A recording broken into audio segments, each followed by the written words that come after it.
lot of things to build on. I think we got better as a team, although we made some mistakes. I think that's expected every game, but nothing that we can't overcome. But for the most part, the young guys took advantage of their reps, and we're really pleased with how the team's working right now. Looking forward to our next game this Saturday. So, any questions? What's the running back situation look like with some of the guys being dinged up?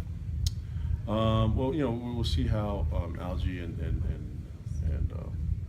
Squally, how they progress during the week. I mean, they'll have to practice in order for them to play, but KJ's done really well, and we'll see where we need to go if our depth isn't working well, and we'll see how Jamal progresses too. So it's probably too early to tell right now.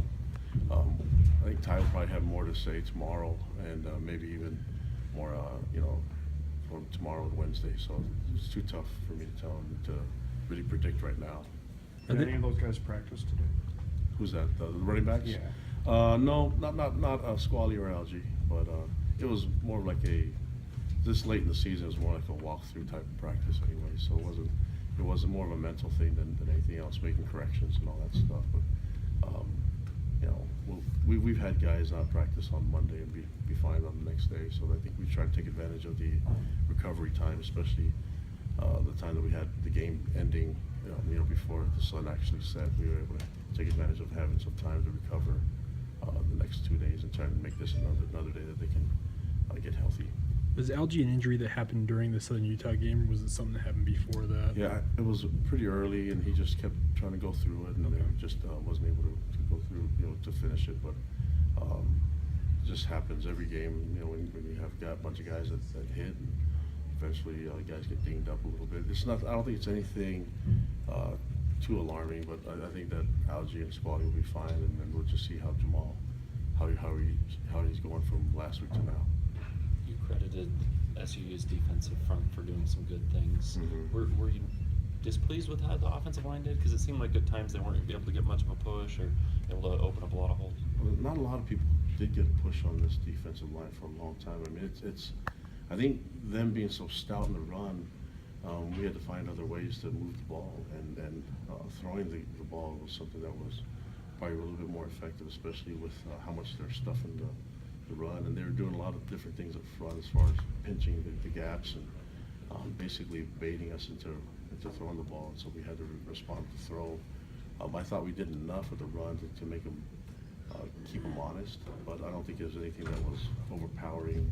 Obviously, we want to run for more yards than what we did, and gain more, especially early in drives, But I give them a lot of credit. They were able to do that to a lot of different people, a lot of opponents that they had, even including Utah. They were able to show presence on the line of scrimmage, and so that's surprising. But I think that Ed Lamb and them did a great job at developing those D linemen. That's a really good front, and we're not so stubborn to just keep forcing and keep going to it when there's other ways to score points and move the ball. How surprised have you been at the way Corbin Kafusi has adjusted to returning to football? Yeah, he's doing great, and I think the added weight gives him a lot of confidence, and so I'm not really surprised with it because he's from great genes. You look at his brother's been able to do it, and so he's a lot like Bronson, just bigger and taller, and just really raw right now. But as he starts to work through the technique that we're asking him to do and playing at that DN position, I think his dad's done a great job. Steve's done a great job at getting him ready, and you're starting to see him get better as time goes along. And a lot of that, I think, has to do with the weight that he added on them and the muscle that he was able to build in the off season. Do you anticipate having Butch back this week?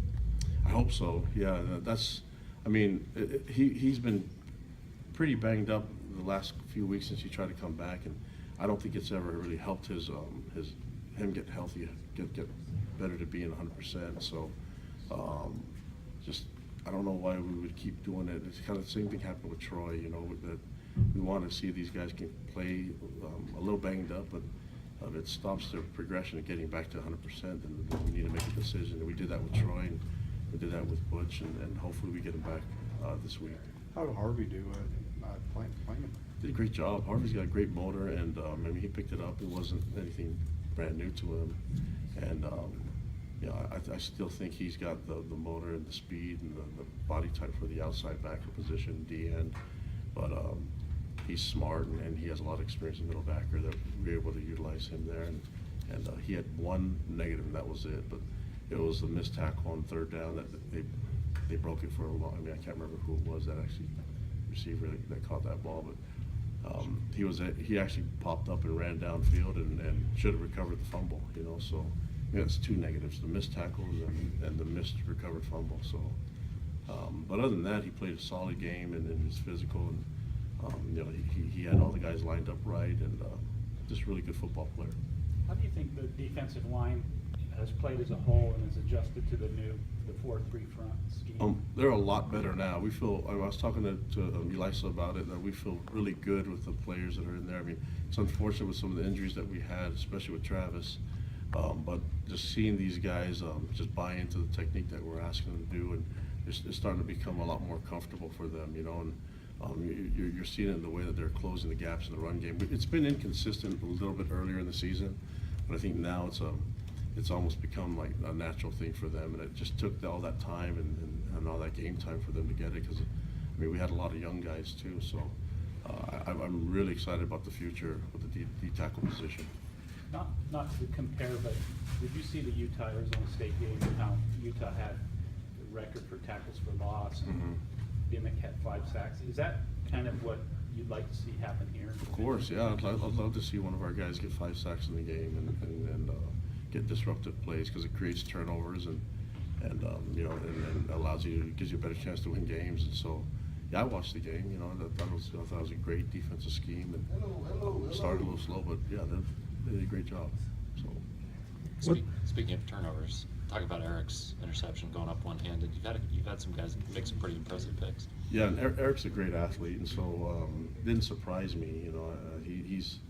He's played a lot. We've rotated him quite a bit, at that position, safety, rotating with him, and I think he's a guy that can play so many different positions, and he's done that in JC level, and just having him on the field is a huge addition for us. And obviously, you see some of the playmaking abilities that he has, but Michael Hanman should have caught his too. He just didn't have good security on it. They gave him a hard time about it, but missed opportunities. We should have had 2 turnovers that I'm sitting here thinking about, more than what we had. So it was a nice catch by Eric. You touched on the rotation. Safety in some ways is often treated like quarterback. You have the same guy kind of running the defense back there. But the success of running in the basically 4 guys rotating those 2 positions. Just kind of talk about how that's developed over the years and how, over the year and how that's gone.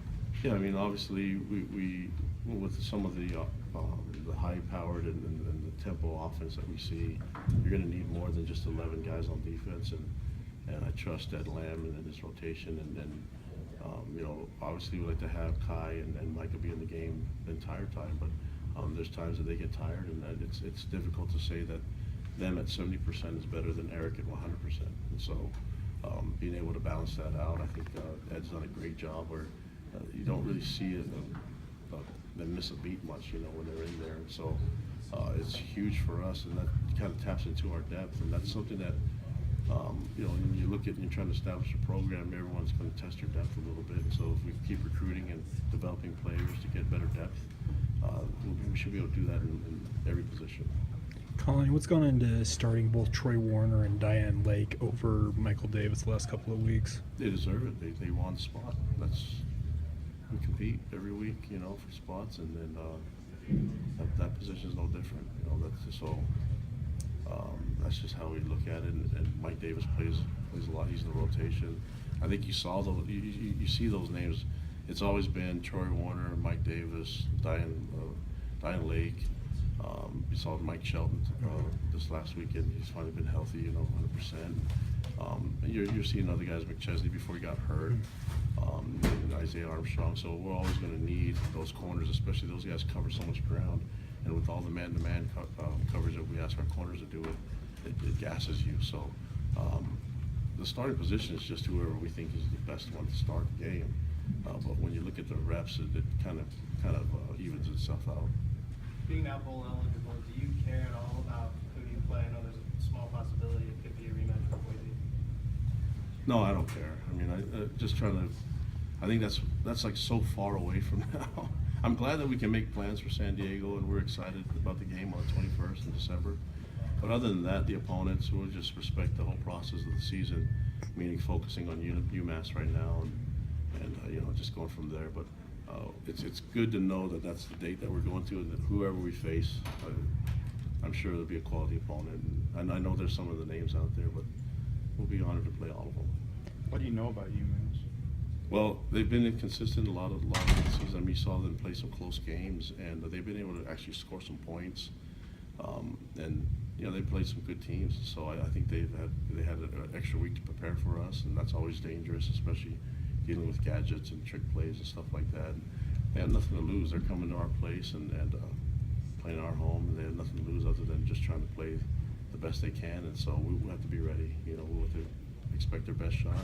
Just like last week, we have something motivated to play for, which means build off of this season, another opportunity for us to be at home and playing at noon. So we're excited about it. It's a first-time matchup. Do you like these first-time games against an opponent that you guys aren't familiar with? I mean, we're a first-time matchup for everybody with our scheme and everything. So I mean, it's just part of the game and part of what college football it happens. You know, you have turnover in coaches and jobs and things like that. And so schemes are going to change, but when it comes down to it, the fundamentals of football should be the same. And so we're focusing on the simple things, tackling better. I think we got better at tackling and blocking better, and all the fundamental parts that we can handle. I mentioned it before, just really happy with the way that the passing game's gone. You know, looking at the routes are a lot crisper, and the timing of the throws are a lot better, protection's better. So obviously like to see that happen from game one, but I like where it's sitting right now, regardless of who was throwing the ball. We were pretty accurate. I think Taysom had a good completion percentage, and so did Tanner. I mean, Tanner had to shake off the rust, and then I think he made 10 in a row. So, and then he tried to show off his run game too. So I think he's hoping that he can get some QB run game in there a little bit. We'll think about it.